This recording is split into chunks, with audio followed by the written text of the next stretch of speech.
बोल श्री वृंदावन बिहारी लाल की जय। बोल आनंद कंद श्री कृष्ण चंद्र भगवान की जय। श्रोताओं, आज का कंस वध का प्रसंग हम प्रस्तुत कर रहे हैं नटराज कैसेट के सौजन्य से। कृपया ध्यान दीजिएगा, श्रीमद् भागवत की कथा के आधार पर आपको हम ये प्रसंग सुनाने जा रहे हैं। बाबा जी मथुरा नगरी तो अतिशय सुंदर दिखलाती है, अतिशय सुंदर दिखलाती है। इन ऊंचे महलों की आभा आंखों को खींचे जाती है।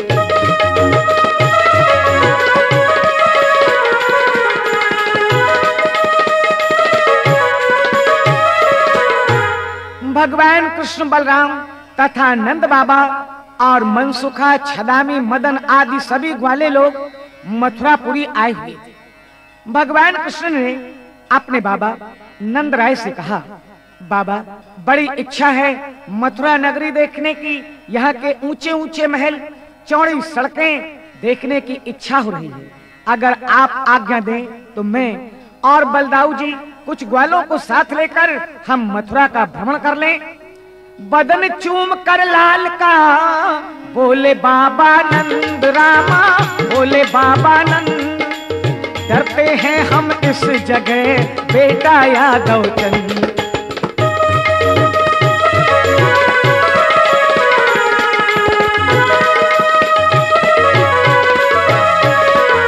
नंद बाबा ने कहा, कृष्णचंद्र हम परदेश में आए हुए हैं बेटा, इस जगह तो खासकर डरते हैं क्योंकि ये उस राजा कंस की नगरी है जो तुमसे हमेशा चिढ़ता रहा है। तुम्हारे मारने के लिए कितना क्या ना किया उसने।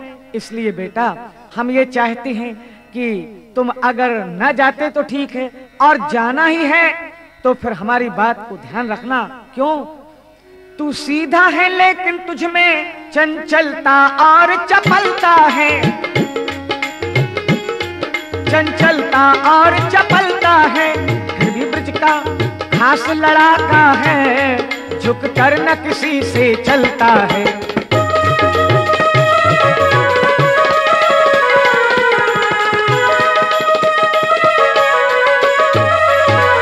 हे कृष्ण, तू सीधा तो है बेटा लेकिन चंचल और चपल बहुत है।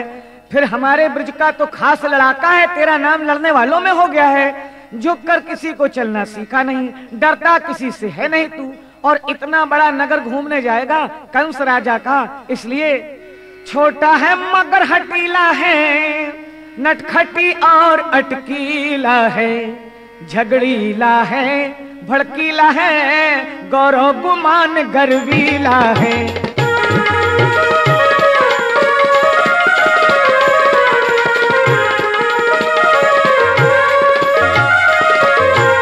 छोटा है लेकिन बड़ा हट्टी और नटखटी है, जहां अड़ गया तो अड़ गया। तू झगड़ीला भी है कुछ बेटा, अरे भड़कीला भी है, तेरा रूप देकर के ही तो लोग इकट्ठे हो जाते हैं। और फिर गौरव गुमान में भी तू गर्वीला है। डर लगता है मथुरा में कुछ हो ना जाए बेटा, इसलिए ना जाते तो अच्छा है।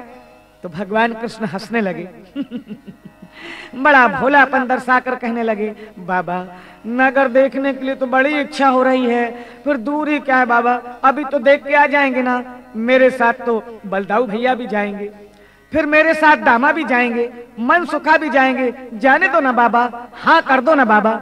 अच्छा जाओ बलदाऊ, मनसुखा जाओ, दामा तुम भी जाओ। कृष्ण को संभाल के रखना, कुछ होने ना पाए, और जल्दी नगर भ्रमण करके और शीघ्र अति शीघ्र आ जाना, जो आज्ञा। भगवान कृष्ण बाबा से आज्ञा पाए, अपने कुछ साथियों को लिया, बलराम को लिया, और मथुरा जैसी विशाल नगरी को देखने के लिए चल पड़े। श्री कृष्णचंद्र की जन्मभूमि देख कर विनीत कहे मन में,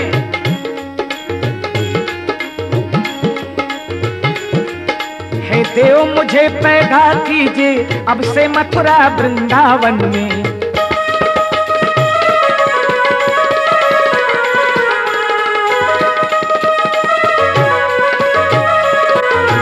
जहां भगवान का जन्म हुआ है, जिस जिस मथुरापुरी में भगवान का जन्म हुआ है, हे भगवान, वहाँ बड़े भाग्यशालियों को जन्म मिलता है। अब से तो अच्छा हो कि जब भी जन्म हो तो मथुरा में हो या वृंदावन में हो। भगवान जब चले तो सड़कों पर भीड़ लग गई। वो आए हुए हैं बलराम और कृष्ण, वृंदावन गोकुल के वासी, वो आए हुए हैं जिन्होंने पूतना को मार दिया है, अनेक राक्षसों को मार दिया है। तो एकदम भीड़ लगने लगी। इधर नारियां भी उन्हें देखने के लिए उत्सुक होने लगी।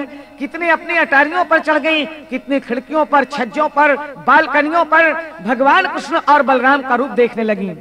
सजनीय सजन सलोने से किसकी आंख के पिरौने हैं, किसकी आंख के पिरौने हैं, आलिए लौने सोने से कह तो किस माँ के छोने हैं।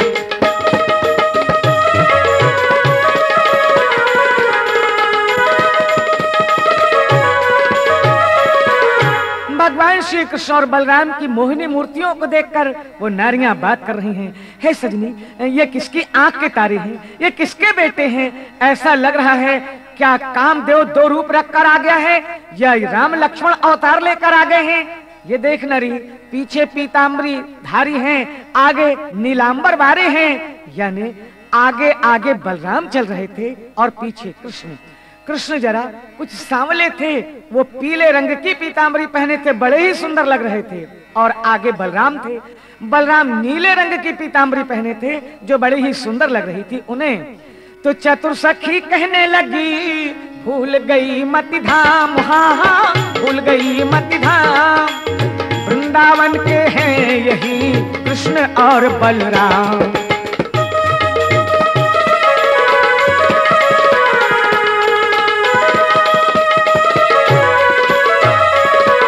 एक ने कहा, तू भूल गई रही, यही तो वृंदावन के कृष्ण और बलराम हैं, सुना है ये यहाँ भ्रमण करने के लिए आए हैं।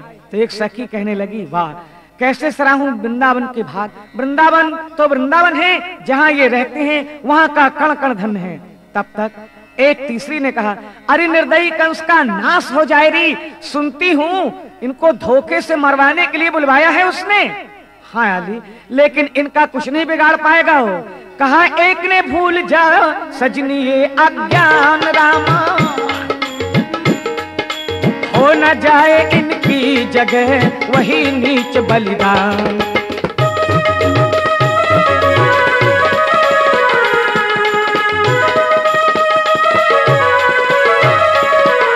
एक ने कहा, अरे वो क्या मारेगा इन्हें, ये तो खुद इतने बलवान हैं कि कंस इनके हाथों से मारा जाए। देखना तो इधर नारियां नाना भांति से विचार कर रही थीं, इधर भगवान आगे बढ़े तो दृश्य बदला। क्या देखते हैं कि इधर उनके सामने एक धोबी चला आ रहा है, कपड़ों का गट्ठा बांधे हुए, मद में चूर, कुछ लटपटाता हुआ। भगवान कृष्ण उसके सामने खड़े हो गए और उन्होंने कहा, ए भैया तुम कौन हो? धोबी ने कहा, मैं महाराज कंस का धोबी हूँ। तो श्री कृष्ण ने कहा, ये अपने कपड़े हमें किराए से दे दो ना कुछ देर के लिए। बस वो बिगड़ गया। भगवान को बहुत कुछ उसने अंट संट कहा। भगवान श्री कृष्ण ने बस अपनी 2 उंगली से उसे एक तमाचा खींच के मारा तो वो वहीं मर गया। और जितने कपड़े थे भगवान पहनने लगे, पर पहनने क्या लगे, बड़ा मजा आया कपड़े पहनने में उन्हें। कैसे पहनने लगे, जामे को पाजामा माना, पाजामा जामा बना दिया, पाजामा जामा बना दिया, साफे की साफी कर डाली, रूमाल कमर से बांध लिया।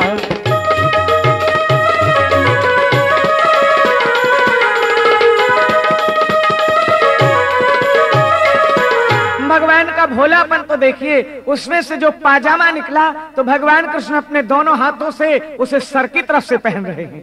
तो इतने में एक दर्जी आया, उसने कहा, प्रभु आपकी आज्ञा हो तो मैं इन कपड़ों को काट छांट करके आपके लायक बना दूं। भगवान कृष्ण ने उसे आज्ञा दे दी।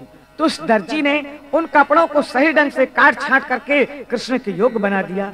तो दर्जी को भगवान ने बहुत ही सराहा, धन्यवाद दिया, उसे वरदान दिया और कहा, जाओ तुम सदा सुखी रहोगी। इसके बाद भगवान आगे बढ़े। जब आगे बढ़े तो एक माली कुछ मालाएं लेके आ रहा था, ये कंस के यहाँ जा रहा था। भगवान ने उससे भी मालाओं के लिए कहा, उसने भी अपने हाथों से भगवान श्री कृष्ण को माला पहनाया और उन्हें प्रणाम किया। तो भगवान ने कहा, जाओ माली, तुम भी फूलों जैसे फूले रहोगे और तुम्हें कभी दुख ना होगा। तब से कहते हैं माली लोग भी बड़े सुखी रहते हैं। लोक में कीर्ति धन में वंश मिले, सुरपुर होगा अधिकार तुम्हें। इन सुंदर हारों के बदले शांति का मिले उपहार तुम्हें।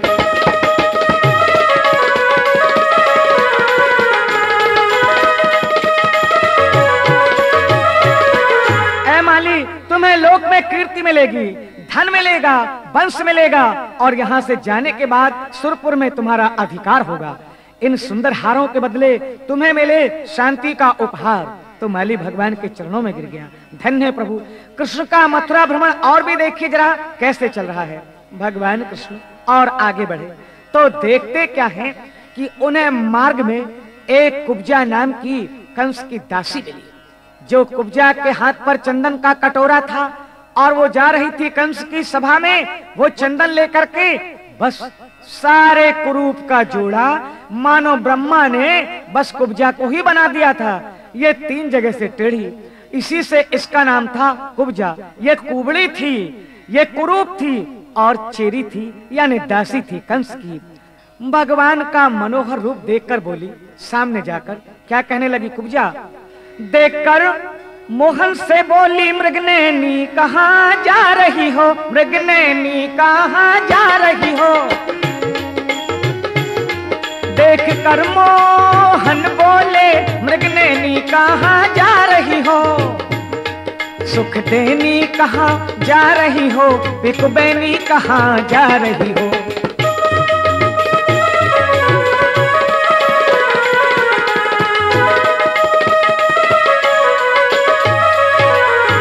हे मृगनैनी, तुम कौन हो, कहाँ जा रही हो। प्रभु, मैं कंसराज को चंदन लेकर जा रही हूँ। कुब्जा ने कहा, इस चंदन में से कुछ हिस्सा हमें भी दे दो देवी, हम भी लगाएंगे। मोहन भगवान का कथन है, इतना एहसान किए जाओ, बस थोड़ा सा चंदन इसमें से दे दो हमें। अकुलाकर हरि चरण पर लौट गई वो नार, रामा लौट गई वो नारी। हाथ जोड़ कहने लगी, हे विश्व विहार।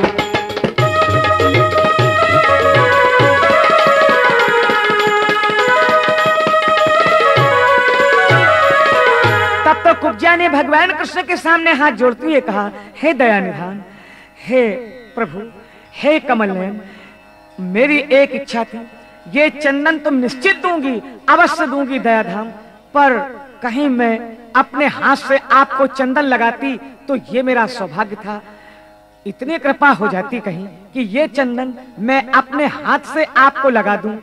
वह मैं आपकी ही भक्ति करती हूँ, आपके चरणों की भक्त हूँ। आज आपके दर्शन पाकर कृतार्थ हो गई।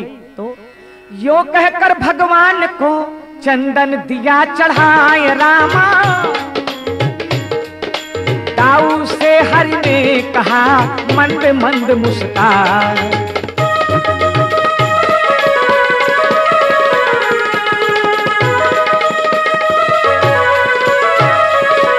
भगवान कृष्ण ने कहा, अच्छा तो कुब्जा, अगर तुम अपने हाथ से चंदन लगाना चाहती हो तो लो लगाओ। भगवान ने अपना माथा आगे कर दिया। कुब्जा ने बड़े ही स्नेह प्रेम से चंदन लगाया, भगवान कृष्ण को तिलक किया उनके माथे पर। तो भगवान मंद मंद मुस्कुराने लगे। इधर बलराम भी कृष्ण की ओर देखकर कुछ मुस्कुराए। बलराम ने कहा, कृष्ण भैया, ये बड़ी सरल हृदय वाली आपकी भक्त है, ये हमेशा आपकी भक्ति करती रही, लेकिन बेचारी कुबड़ी है ना, आज्ञा हो तो बेचारी का कुबड़ापन भी अभी मिटाया जाए, सेवा को सफल बनाया जाए तो अच्छा हो। भगवान कृष्ण से ऐसा कहा बलराम ने। तो भगवान कृष्ण ने कहा, भैया आप आज्ञा दें तो ये कौन सी बड़ी बात है। बलदाऊ ने कहा, हाँ कृष्ण, तुम्हें कोई कठिन बात नहीं है, तुम चाहो तो इसे सुंदर बना सकते हो, इसकी कुबड़ दूर कर सकते हो। ये तुम्हारे चरणों की भक्त है। चरणों की तनिक ऋण देकर पत्थर को नारी बना डाला। झटके से पेड़ तोड़ डाले, पेड़ों को पुरुष दिखा डाला।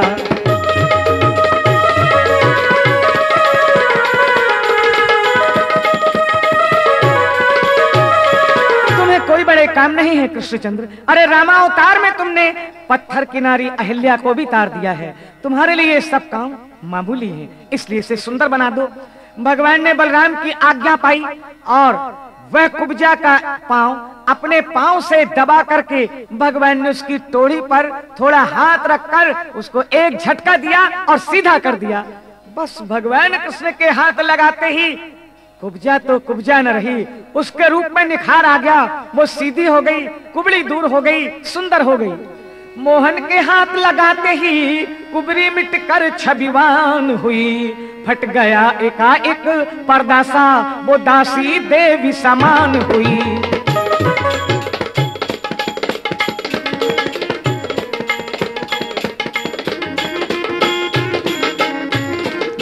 भगवान कृष्ण के हाथ लगते ही वो कुबड़ी नहीं, वो तो एक सुंदर नारी के रूप में आ गई। एकाएक जैसे रात्रि में दिन हो गया हो ऐसा लगा, वो दासी देवी के समान हुई।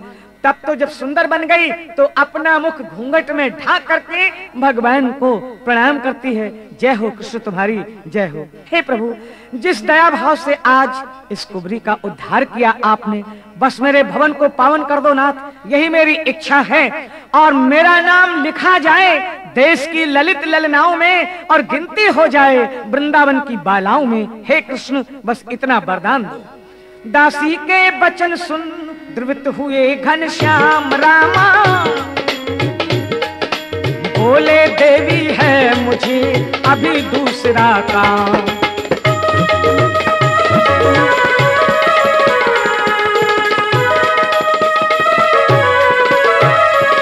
भगवान ने कहा, ऐ कुब्जा, अभी मुझे कुछ काम है, मैं बाद में तुम्हारे यहाँ आऊंगा। कंसराज से अभी जाके मुझे मिलना है, तुम जाओ, जैसे ही मुझे समय मिलेगा मैं तुम्हारे यहाँ आऊंगा। श्रोताओं, भगवान कृष्णचंद्र और आगे बढ़े तो उन्हें कहाँ पहुंचना था? कंस के दरबार में। बस वहां पहुंचने के पहले उन्होंने जो देखा वो सुनिए तो जरा। इधर कुछ लोग खड़े हुए थे कंस के महल के आगे, जिन्होंने कृष्ण को रोकने का प्रयत्न किया, क्योंकि उस जगह पर रखा था भगवान शंकर का एक धनुष। वहां धनुष रखा हुआ था, वो उसी ओर बढ़ रहे थे क्योंकि उसे उन्हें तोड़ना था। बस पहरेदारों ने शायद उन्हें जाने से मना किया, इस पर कुछ वादा विवाद हुआ। तो दामा ने उत्तर दिया, सीधे सीधे बोल रामा, वरना लाठी एक ही देगी सिर को खोल।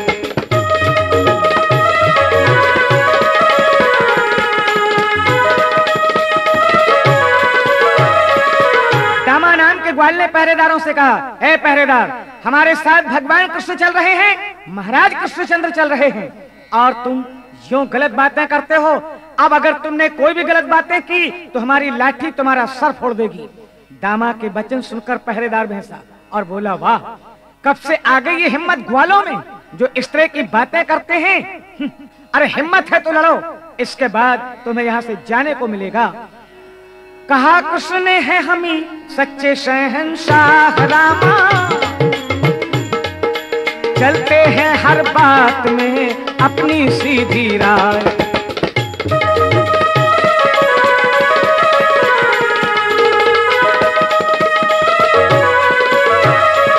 भगवान ने कहा अपनी राह जा रहे हैं और हमें जिस लिए बुलाया गया उस लिए जा रहे हैं, तुम रास्ता छोड़ दो, रास्ता छोड़ दो, वरना लड़ने में हम कमजोर नहीं हैं, तुम्हें जिस चीज से लड़ना हो तुम लड़ सकते हो। आखिर इधर कुछ कोलाहल सा हुआ। कहते कहते इस तरह यादवेंद्र धनुष के समीप चले ही गए। उस पहरेदार को धक्का मुक्की करते हुए वहां 18 ताड़ लंबा धनुष रखा हुआ था, बहुत लंबा और वजनदार धनुष रखा हुआ था।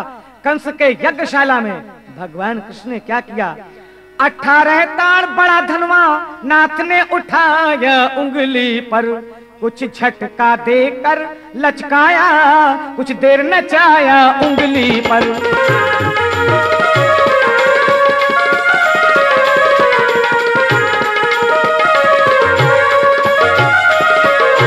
इतने बड़े धनुष को भगवान श्री कृष्ण ने अपनी उंगली पर उठा लिया। कुछ देर तक लचकाते रहे, खींचते रहे, उंगली पर उसे नचाते रहे।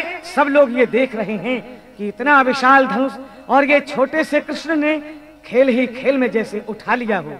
अरे उठा ही नहीं लिया, उस धनुष के लिए तो उन्होंने इतना भी किया। धनवा के चक्कर खाते ही चर चर की सी झनकार उठी, चर चर की सी झनकार उठी, टूट कर भूमि पर धनुष गिरा, जय जय की वहां पुकार उठी।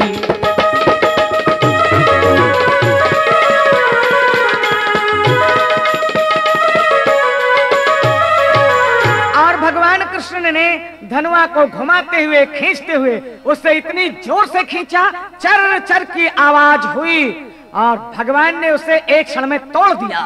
श्री कृष्ण ने उस धनुष के 2 टुकड़े किए तो तमाम जय जयकार होने लगी। वहां आप भी जय बोलेंगे, बोल श्री कृष्ण भगवान की जय, श्री कृष्ण भगवान की जय। तो धनुष टूटते श्याम पर टूट पड़े खलबीर रामा,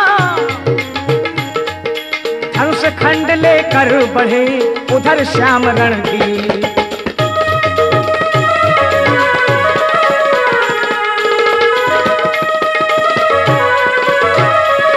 भगवान कृष्ण ने जब धनुष को तोड़ा, जय जयकार की आवाजें हुई। बस धनुष के टूटते ही बड़े बड़े वीर मल्ल पहलवान टूट पड़े। जो कंस के पाले हुए पट्टे थे वो कृष्ण की तरफ टूट पड़े, बलराम की तरफ टूट पड़े। अब तो भगवान ने क्या किया, वो धनुष के दोनों टुकड़े अपने हाथों पर लेकर जब उन दुष्टों पर प्रहार करना शुरू किया है कृष्ण भगवान ने, तो इसको मारा तो उसको मारा। और बलराम ने क्या किया, उनके पास 2 अस्त्र थे, एक हल और एक मूसल। वो हल से उनकी गर्दन फंसा के खींचते और मूसल से थोथर देते तो वो वहीं को करते, बलराम करते और ले। उधर भगवान कृष्ण भी हुंकार मार मार के धरमार मचा दी। क्षण भर में प्रभु ने किया उन सब का संहार रामा, गए कंस दरबार में बचे खुचे सरदार।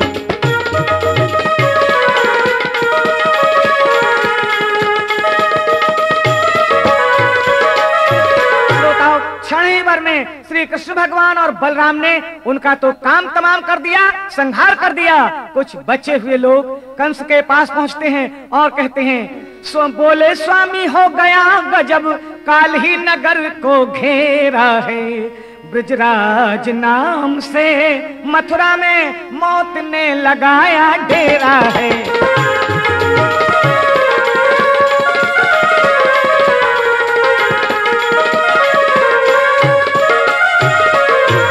खबर देने वाले ने कहा, महाराज बड़ा गजब हो गया, बड़ा गजब हो गया, हमारी नगर को मौत ने घेर लिया। अरे ब्रजराज नाम से मथुरा में मौत आ गई है, मथुरा में मौत आ गई है। वो दोनों लड़के क्या, वो दोनों लड़के राम लखन, वो दोनों लड़के राम कृष्ण अब रंग भूमि तक आए हैं, अब रंग भूमि तक आए हैं। ग्वालों बालों की बड़ी भीड़ साथ में जोड़ कर लाए।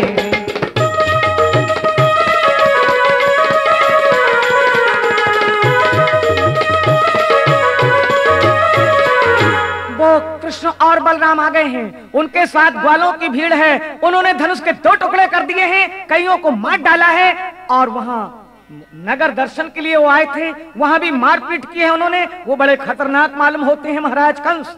कंस ने कहा, क्या कहा, वो यहां भी आ रहे हैं, उन्होंने धनुष को तोड़ दिया है तुम कहते हो? हाँ, तो उनका यहां आना रोको, वो यहां ना आने पाए तो अच्छा हो। जाओ, मैंने तुम्हें किस लिए रखा है? संवाद सुनते ही कंस कांप उठा, सुनते ही संवाद ये कांप उठा कंसेश रामा। बाबा जी के पास में पहुंचे वहां ब्रजेश।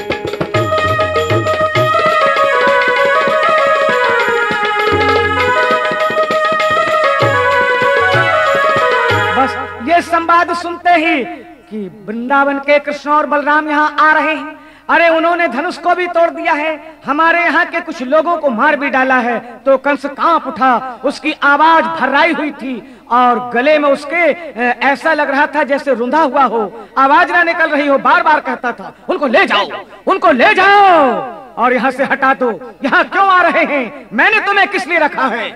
यहाँ कंस अपने नौकरों को डांट रहा था। और आइए यहाँ भगवान कृष्ण नगर दर्शन के बाद पहुंच गए बाबा के पास। नगर घूमकर प्रातःकाल ही कंस ने किया एक दरबार रामा,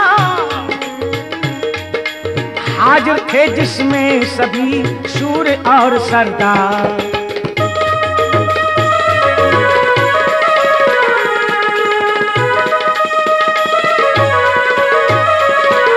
यहाँ कंस ने जब ये सुन लिया था कि कृष्ण और बलराम खतरनाक हैं, तो इसने तत्काल एक दरबार किया जिसमें इसके बड़े बड़े पहलवान शूरवीर थे। कंस ने कहा, ऐ मेरे दरबारियों, ऐ मेरे शूरवीरों, हमारा शत्रु बहुत बलवान मालूम पड़ता है, वो यहाँ आ रहा है, मुझे उससे पूरा डर हो चुका है। हम तो तब तुम्हें धन्यवाद देंगे जबकि यहाँ से कृष्ण और बलराम जिंदा न जाने पाए। तो बताओ क्या युक्ति सोची है आप लोगों ने? तो लोगों ने कहा, महाराज आप ही बताइए, आप क्या चाहते हैं? कंस ने कहा, मैं उन्हें बुलवाऊंगा, नियम पूर्वक वो यहाँ आएंगे।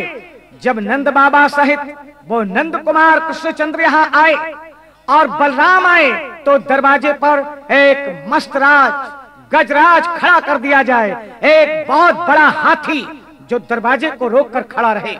और बस जैसे ही कृष्ण और बलराम आए तो महावत को यह आदेश रहे कि अपने हाथी को हुल देकर उन पर चढ़ा दें और पैरों के नीचे दबा के मार डालें।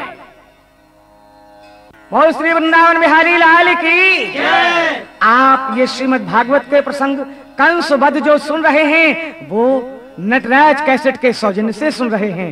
एक बार श्रोताओं बड़े जोरों से जय के नारे लगाना, तैयार हो जाओ। बोल बजरंगबली की जय। हाँ, इस प्रकार से धन्यवाद। तो नंद सहित जब उस जगह पहुंचे नंद कुमार रामा, एक मस्त गजराज ने रोक लिया वो द्वार।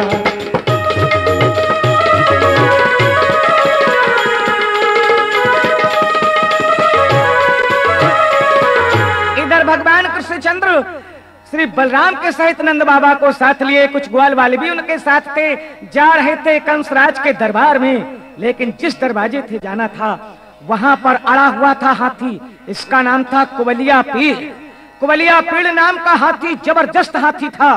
भगवान ने कहा, ए महावत, इस हाथी को अलग करो दरवाजे से, हमें अंदर जाना है। हंसकर भगवान ने यूं ही कहा, अपने हाथी को टाल दो। तो वो हाथी वाले महावत ने कहा, अंदर वही योद्धा जाने पाएगा जो अपनी माता के बल का सच्चा परिचय दिखलाएगा। जिसने अपनी माता का दूध पिया हो वो मेरे हाथी से ताकत आजमाए, इसको अलग कर दे और चला जाए। भगवान कृष्ण ने कहा, ये बात है, अच्छा तो फिलवान की बात सुन। बोले श्री बलराम, हाँ भाई हमको है नहीं इन झगड़ों से काम।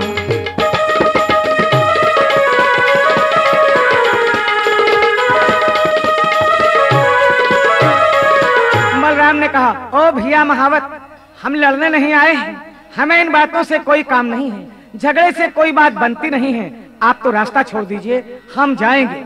लेकिन हाथी को चलाने वाले महावत ने कहा, जब तक तुम इस हाथी को नहीं हटाओगे यहाँ से जा नहीं सकते हो। ये सीधी सादी बातें हमारी, जिस पर आप हमें इस कदर उत्तर दे रहे हैं। बलराम ने कहा, तो सुन लो।